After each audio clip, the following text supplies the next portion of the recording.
ٹوپی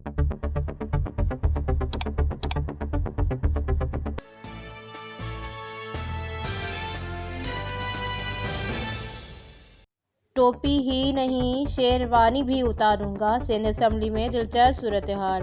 اس خبر کی تفصیل سے پہلے آپ ہمارے چینل کو سبسکرائب کریں اور بیل آئیکن پر کلک کریں تاکہ آپ ہر نئی خبر سے باخبر رہ سکیں۔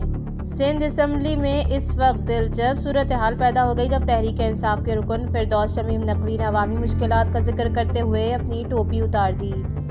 ٹوپی اتارتا دیکھ کر اسپیکر سراج درانی نے کہا کہ ٹوپی اتارنا اچھی بات نہیں۔ اس پر فردوس شمیم نقوی نے کہا کہ ہم مصائب کا ذکر کرتے ہیں تو ٹوپی اتار کر کرتے ہیں، صرف ٹوپی ہی نہیں شیروانی بھی اتاروں گا۔ یہ کہنے کے بعد فردوس شمیم نقوی نے شیروانی بھی اتار دی۔ اس کے بعد فردوس شمیم نقوی نے کہا کہ صرف شیروانی ہی نہیں اتاروں گا، گریبان بھی چاک کروں گا، جس پر اسپیکر سراج درانی نے کہا کہ وہ اس سب کی اجازت نہیں دیں گے کیونکہ ایوان میں خواتین بھی ہیں، کچھ خیال کریں۔